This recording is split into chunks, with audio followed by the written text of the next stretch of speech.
Fast Forward Productions. The women are speaking. This is Initiated Survivor, where we share survivors' voices and our stories of recovery and reclaiming our power. I'm Kelsey Harper. I'm a clinical psychologist and a survivor, and I like to share helpful tips and skills about recovery from trauma. As a community of survivors, we have tremendous power to change the world, so thank you so much for being here. Here we discuss stories and information that is relevant to survivors of gender-based violence and sexual violence. These topics may be triggering and are for adult ears only, so please be mindful of your needs throughout.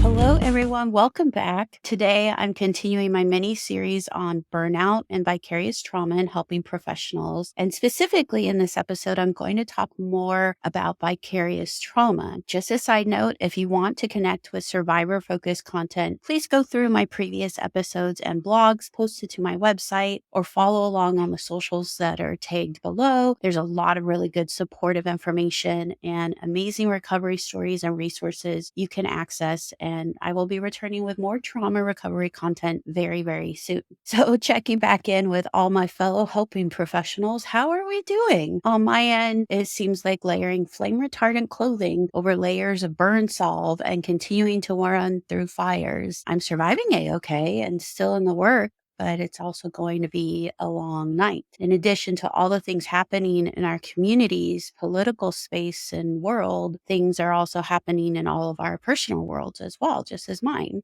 These things contribute to our stress load and often are things that we are willingly stressing over. For example, like we care about our families and our friends and we want to be there for them, and they go through stuff too, and that brings on some stress. As well, we go through stuff as well. Today, I'm talking about vicarious trauma in helping professionals and how that's different and contributes to burnout. Vicarious trauma and burnout are not the same thing, but definitely absolutely related. Vicarious trauma, which is also known as secondary trauma, is developing ongoing trauma symptoms in response to bearing witness to someone else's traumatic experience. This could affect all of us helping professionals because in our work of providing support and care, we are bearing very close witness to all of the things that's happening in someone's life. For many of us, our specific role is to directly witness and intervene on traumatic experiences and symptoms and help people recover and heal. We are offering this to multiple people at the same time. And knowing the statistics that we know about trauma recovery, many of us also have our own trauma histories as well. And we can't separate ourselves from our histories. In order to show up in the room with our clients or show up in any space where we're working with people, we need to do that authentically and genuinely in some way. And so our traumatic histories are going to show up with us as well. Vicarious trauma is very different than burnout in that it is specific to traumatic exposure. We can become burnt out engaging in roles that don't involve any traumatic exposure at all through persistent, unaddressed, chronic, moderate stress, which also is brought on by all of these like really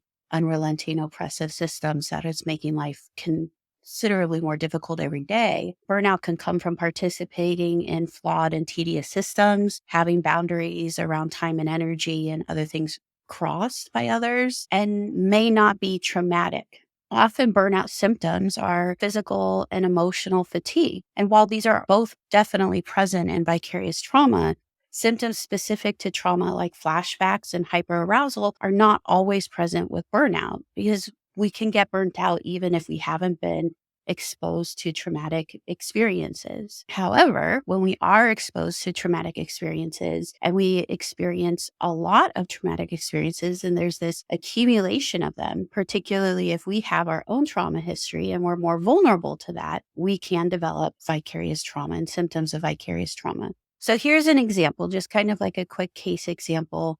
A therapist is closely working with a child survivor of sexual abuse and practicing trauma-focused CBT and is currently working through the narrative exposure with the client, which means the child is retelling the story of their abuse over and over and over while the therapist listens very closely, holds space, stays regulated, and provides support to the client. The therapist might notice that after working through many weeks of trauma-focused sessions with this client, the therapist is feeling really down and depressed has some difficulty activating any emotion or feeling any emotion in response to things, may feel tired but is not sleeping very well, or may feel like they're sleeping all the time and they're not getting a lot of rest. They might have intrusive memories about key things the client reported, or images or thoughts going back to some of the trauma narrative that the client shared, waves of anger or hopelessness and helplessness. And for many people, and maybe in this therapist example as well, friends, family members have told them they aren't really responsive like they were. They seem really distracted and often are reporting that they see things quite negatively, or just seem to be rather pessimistic or very negative and focusing on a lot of negative things. Or the conversation always seems to get brought down when this therapist joins. When colleagues offer this therapist help with consultation or support, the therapist might decline, thinking and feeling like either this case is too much or too complex for anyone to truly understand or help at this point, or feeling like they should be able to manage it all on their own, or sometimes, just being like, it's too much to even talk about. I don't want to talk about it right now.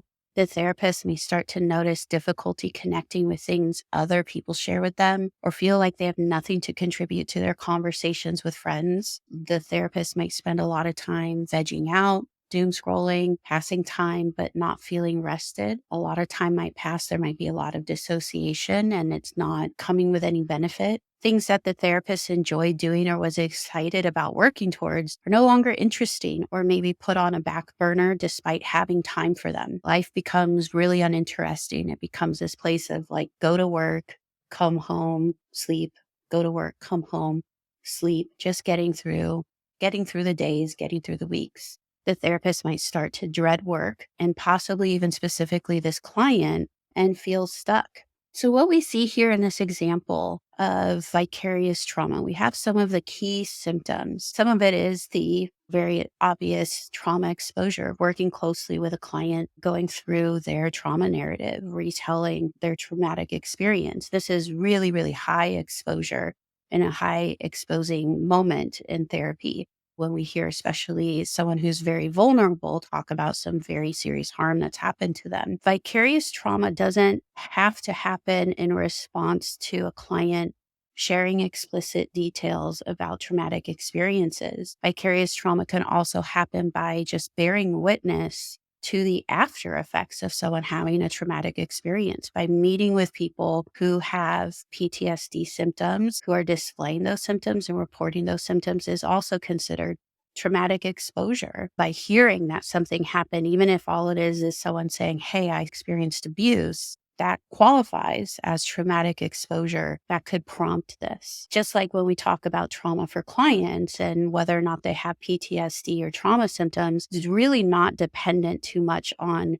what the incident itself was or the incidents were, and more about how their brain and body are processing what they experienced. As therapists and as humans, we're going to experience traumatic exposure all the time, and not everything is going to result in ongoing symptoms. One of the things that this example may not necessarily share is, how many children who've survived sexual abuse has this therapist work with. Likely this is not the first case or the only case. Likely this therapist has worked with a lot of traumatized people who've experienced abuse, who've experienced violence in different ways. And so it may not actually be about this one client and this one story.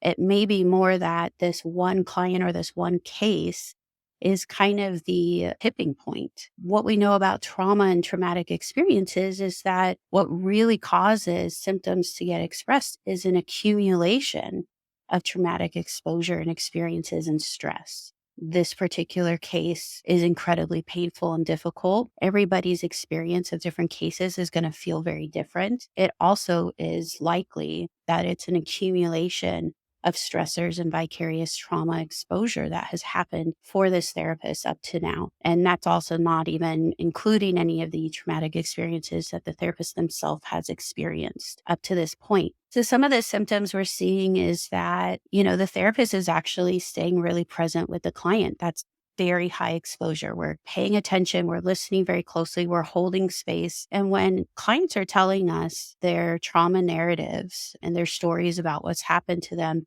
we are listening very, very closely. We are listening with our whole selves about everything that's happened. We are sensing what emotions are coming up, what their micro expressions are showing, what is the emotional tone in the room with them. We are very, very, very in it. And that increases the significance of our exposure. And I imagine that this is very similar to any other helping professional who is hearing stories about trauma or witnessing the injuries that someone experienced or sustained as a result of trauma, that the exposure is really high because this work really matters to us and we're going to really be in it when we're there with people. We want to be there with people. Those are our values. Some of the symptoms that we see here is that after, some time of working through these sessions, they notice that their mood is changing, that their mood is starting to feel kind of depressed and down or numb, that emotional activation and expression is very limited. So there is, some emotional numbing that's going on and limited emotional expression. This can affect a number of things. This can affect how we show up in our sessions. If we're not able to feel a lot of emotions, we may not be able to feel our clients' emotions. We may not be able to connect with that empathy that we're used to having such a rich contact with. But also that means that things that are happening out in our lives, our relationships are suffering as well because we're not connecting to emotions. Tired but not sleeping well. Trauma absolutely disrupts sleep in a number of ways, especially if our body is very activated. It's hard to get very restful sleep. Also, our brain is trying to process a lot. It's hard to get mental rest and restoration during sleep. So we're not getting really good REM sleep. Intrusive memories are very common and frequent. Trauma experience and trauma memory. And I think that as therapists, we can dismiss this one pretty quickly because it seems like it makes sense that we would think about our clients outside of session, especially ones that are going through really difficult work at that time, which does, yeah, absolutely makes sense. And we may not recognize that also having thoughts of those clients in particular painful, upsetting moments very suddenly at times when we're not trying to think about them and work on their case or get some consultation or design some sort of intervention. Like we're spending time with friends, we're taking our dogs on a walk, we're with our family, we're watching TV, that kind of stuff. And this wave hits us. And usually there is kind of this acuity to the thought as well as some emotion with it, that those are actually probably more intrusive memories rather than just us thinking about our clients. And that is a symptom of trauma. Having waves of emotion that come up that feel somewhat out of balance or maybe just disproportionate to what we're experiencing or almost seemingly out of nowhere. Things like anger, hopelessness, and helplessness. Hopelessness and helplessness can be especially difficult because that usually starting to indicate some of that compassion fatigue that's coming up, that part of vicarious trauma that absolutely links to burnout, of that we're running out of steam and we're feeling hopeless and helpless that we're going to be able to help this person, that this is going to get better. But hopelessness and helplessness can also be expressed with the way that we relate to the rest of the world. We want to be careful not to over pathologize that because, hello, the world is on fire and it's a steaming pile of crap right now. And it makes a lot of sense that we would feel hopeless and helpless seeing it and experiencing it for ourselves, as well as being there for all of our clients going through this. And it's thinking more about hopelessness and helplessness in that way that we see that presents with depression. That's kind of like things are never going to change. It's always going to be the same. That hopelessness and helplessness that comes with a sense of an abyss to it. That it's kind of vague, it's bottomless, and it's amorphous. We're kind of floating in it. And getting this report from our friends that we're really distracted or we're not really responsive. We're noticing that you're not responding to people's text messages or emails or phone calls, or that you're frequently missing something that they said. Having friends also tell us that we're really negative, and maybe not in a judgmental way, but just kind of in a are you okay way? I notice that you're talking about things that are really hard, really painful, or you just seem like you're really low all the time. Like you don't see any positive thing in your life. And that's because vicarious trauma can cause us to have a very rigid negative outlook on life, that everything is terrible and everything is bad. We can isolate from our friends but we definitely can isolate from our colleagues as well. We may choose that the specific cases that are especially hard might be the ones that we actually do not bring up in consultation because we think it's too much. We feel ashamed or guilty that we're having a hard time with it. It's too vulnerable or too sensitive, or we feel like it's just going to bring everybody down or that consultation isn't even going to help. It's an indicator that this experience is really overwhelming and that vicarious traumatization may be happening because that means that in addition to trying to be a therapist, our own survival system is getting activated and trying to manage this kind of like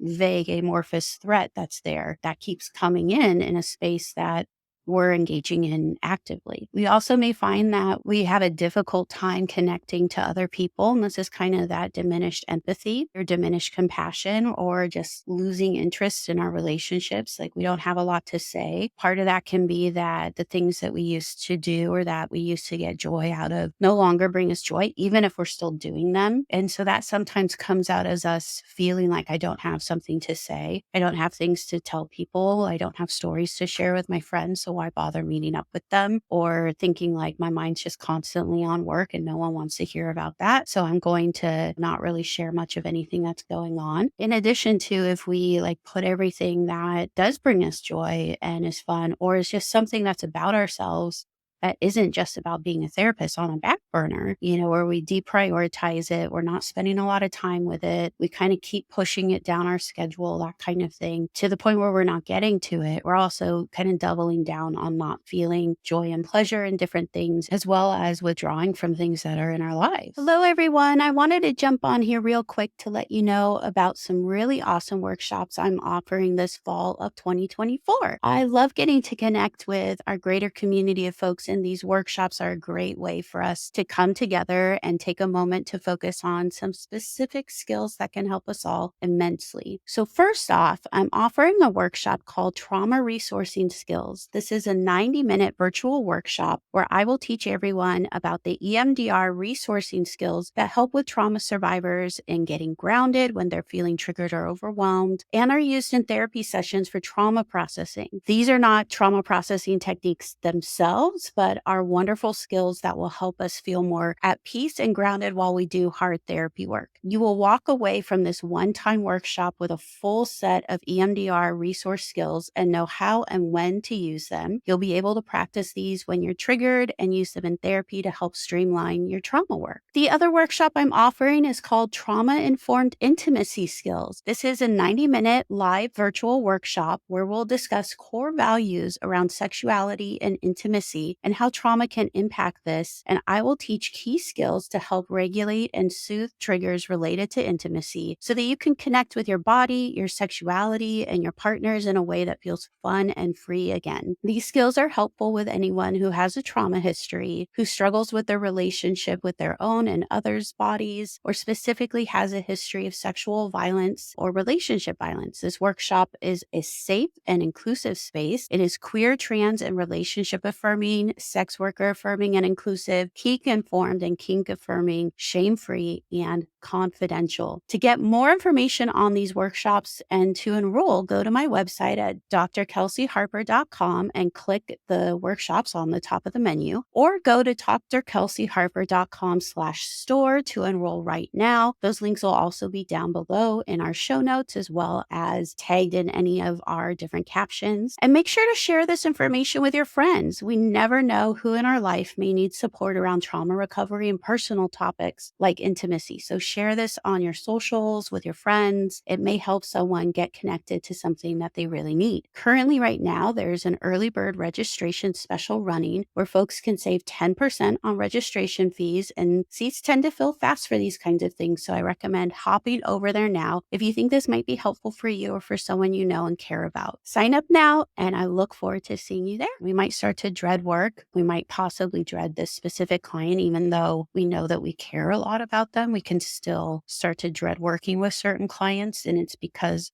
our body and our mind is kind of grappling with this injury that occurred, and we're having a hard time re-engaging with something that our body is preparing will injure us. And we maybe just feel stuck in general. That's very, very common that we feel stuck with certain cases, especially with cases that maybe we feel like we've been very effective or skillful with in the past, or that we know the right way through, but it's just not moving. These are all the symptoms of vicarious trauma. And what can happen with vicarious trauma is we can actually develop, as helping professionals, we can develop chronic PTSD if our vicarious trauma and our ongoing symptoms are left unaddressed. And it can severely interfere with us being able to do our jobs and generally live our lives. Just like I said, like a lot of those things as therapists that really we need in order to be able to connect with our clients and do our work well get depleted, get diminished, interfered with by these symptoms. Because when our brain is shifting into survival mode and it is in that very instinctual part of our brain, it's shutting down those more complex interpersonal and social structures of our brain that we're using in therapy, because our brain is now just getting focused on how do I survive a threat. And as we know that when a threat is something that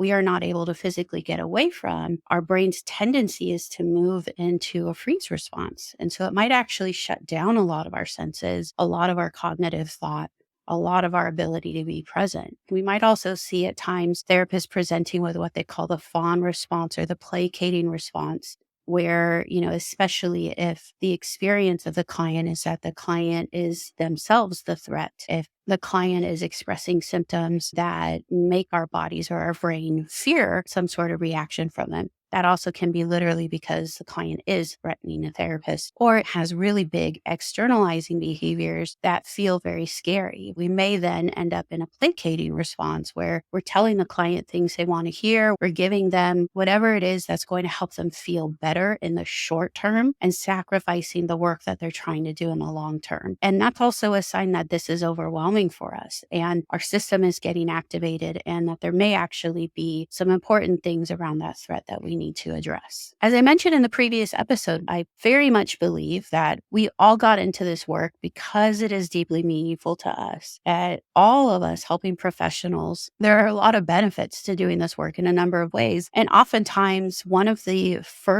initial or the primary things that really draws us to this work is getting to work with people and help people. That we are wanting to approach these times when people are in high needs because we're wanting to be helpful.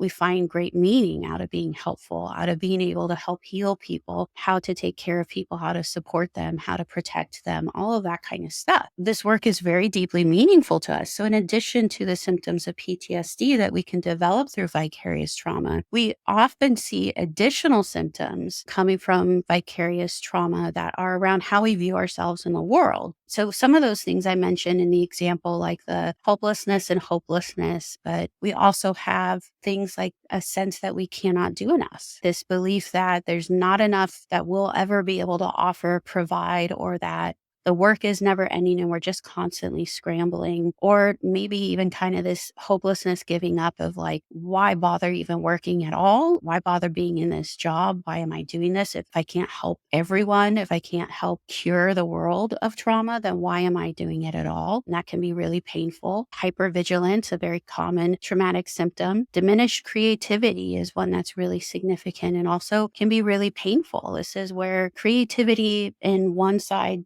our imaginal capacity, our ability to kind of descend into different levels of understanding, awareness, and imagination to do creative things like art and crafts and projects and ceramics and writing and music and all of that kind of stuff. But also it can just be diminished creativity in our ability to problem solve. If we can't look at a problem from multiple perspectives and assess it effectively, we're not going to be able to come up with effective and innovative solutions. So this can also cause a lot of problems in that sense too, that we're not able to problem solve very effectively in our lives. And we might find that we're having a really difficult time getting through an issue. And sometimes people will suggest what seems like a very simple solution. And we're like, oh, why didn't that come to my mind? An inability to engage complexity. This can be like the all or none thinking, black or white thinking, this kind of sense that things are either moral or immoral. Things are either good or bad. People are good or bad. People are good or evil. Difficulty engaging in the complexity of working with folks that have both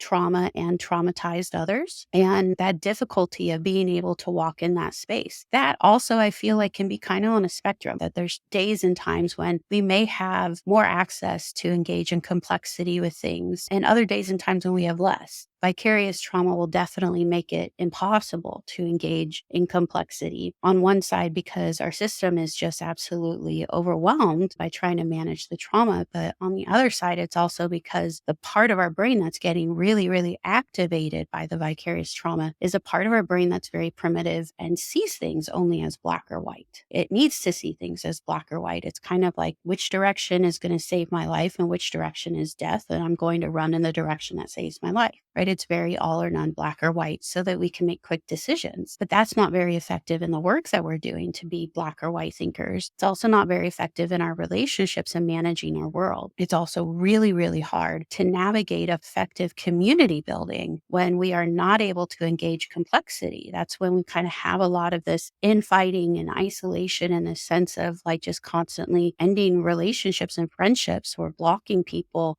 because we cannot engage in complexity, nuance, or even just development, the space of growth that comes with community. We also might engage in a lot of minimizing of not just what we're experiencing or what other people are experiencing, but just everything. Like nothing feels important because some of these things that we hear from people and that we go through with them are incredibly significant and overwhelming, or those significant and overwhelming things start to become so normal that we're kind of like, yeah, this terrible, horrible, atrocious thing happened. It's fine. There's a difference between minimizing and kind of like acclimating or being calibrated in a way of being able to feel the impact that something serious happened to someone and what that means and how that injured them, while also still being able to sit with it and still be able to live our lives. That's definitely not minimization. Minimizing is kind of like, it's not a big deal. Or sometimes we minimize ourselves. I'm not a big deal. I'm not really big enough to do anything to accomplish these things to help these people.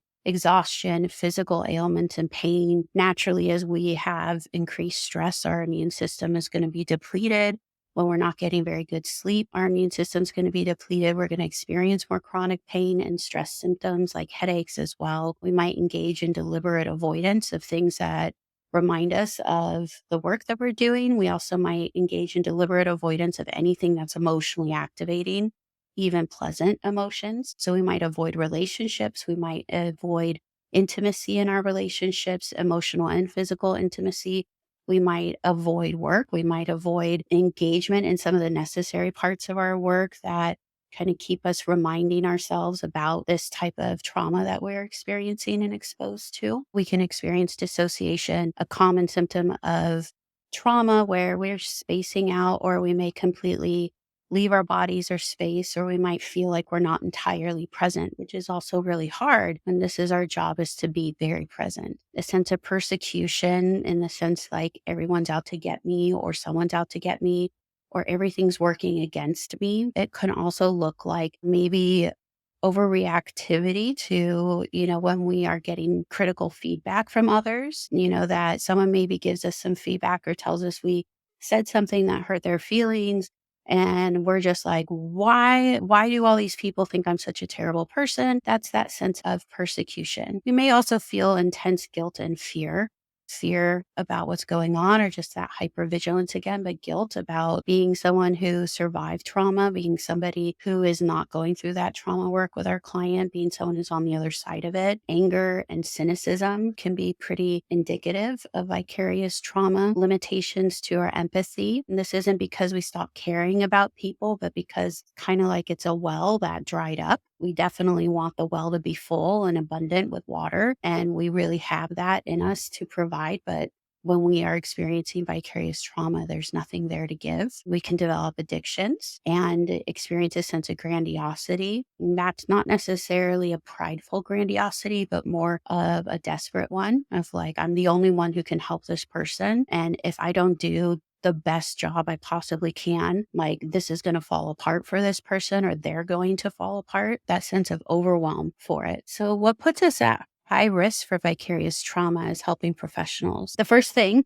obviously, is exposure. So our day-to-day life includes witnessing multiple traumatic experiences each day and seeing very closely how that trauma has injured our clients, and seeing also very closely how it contributes to our traumatized communities and how that kind of ripples out from there and affects the world at large. We also see and witness and experience collective trauma together and witness how that impacts our clients and ourselves, especially right now. Our exposure is extremely high. In another episode, I will talk about how, as helping professionals, we can mitigate that exposure. We can try to manage some of that exposure, because for many of us, this exposure to trauma is actually pretty key to our jobs. For me, I actually really imagine or understand my role as a therapist as accompanying people into their shadow world or into their underworld, the underworld being these dark depths of themselves, dark depths of their experiences, these really terrible places that they may not dare to go, and would never dare to take anyone else. And I'm going to go with them into it. And it's important to me and my values that I show up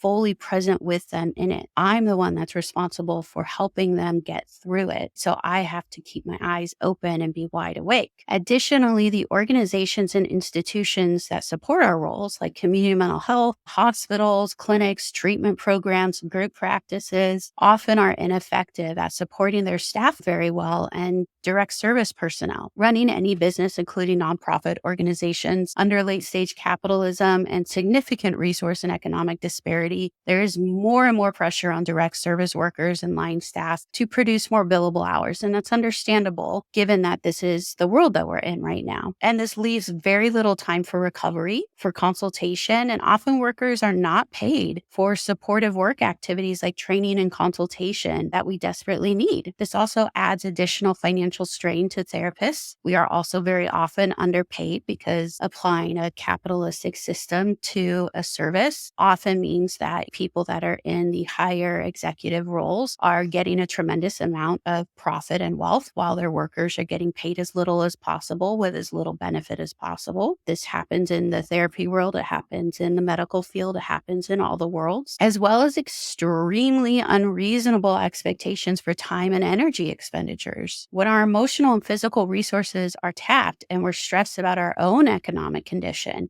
and the economic conditions of the world, we are definitely more vulnerable to vicarious trauma and developing PTSD from vicarious trauma. And additionally, something that's been kind of an additional topic or like a bug in my mind for a very long time now is around being a survivor of sexual assault. If you've listened to this podcast or followed my work at all, you know that I'm a survivor of sexual assault, rape, and stalking. And in my own recovery, I saw a lot of connection with other survivors. And I built this podcast to do that, because what I found is that we're all so isolated from each other. But also, I was really wanting and needing to connect with others in our raw, honest selves. So knowing that statistically 1 in every 2 to 3 people have survived sexual violence, that means many of us helping professionals, that means many of us therapists are also survivors of sexual violence. And we are helping survivors of sexual violence recover from their trauma. Despite knowing this, still to this day, people will approach me only on the side in quiet sideways talks to share that they are a survivor therapist too. Sometimes they don't approach me at all. I kind of just guess with the way that they're liking my stories, some of the comments that they make. We really want to know each other. I do truly believe that, and support each other. And rape culture and victim blaming that causes survivors to isolate has also isolated us from each other too. That isolation has bled into our professional lives and our professional relationships. And there's a very important and unique experience being a survivor, treating survivors, that deserves attention and support. Having our own traumatic experiences makes us very vulnerable to developing PTSD through vicarious trauma. And yet, most of us are in this work specifically because we survived trauma. So we may be especially more vulnerable to being impacted by vicarious trauma and having a recurrence or a relapse of PTSD symptoms. I have had that experience of having a relapse of PTSD symptoms. I want to do this work with survivors and be a change-making part of the survivor community. And I am vulnerable to being rendered completely ineffective if vicarious trauma accumulates. So why aren't we talking about this more? Why isn't every single training we engage in focused on how to support us through vicarious trauma? The first thought that came to my mind is that the things that are for me are usually the last on my list to do. And I need to be there with my full energy for my clients, my community, my family. And myself gets whatever is left. And it's not much. And this is something I commonly hear from my colleagues, my clients. I definitely do as I say, not as I do situation. Plus, capitalism doesn't look too kindly on citizens building strong practices of caring for themselves outside of exploitive systems. So there really isn't a lot of reinforcement or reward or conversation around doing this kind of work, even though we all need it. In that sense, treating our vicarious trauma is anti-capitalist work, decolonial work, something that is really, really important. So in future episodes, I'm going to talk more about how we can address and treat vicarious trauma symptoms and how we can build community together to support us all through it, and how we can connect to each other and reduce some of the shame and isolation that's coming up. I'm also getting ready to launch some continuing education courses and training specifically for helping professionals on how to identify and address vicarious trauma. And we'll be offering those virtually as well as in person at your different offices and treatment programs so I can support my community better with being able to manage this. All right, thank you. And I will see you next time.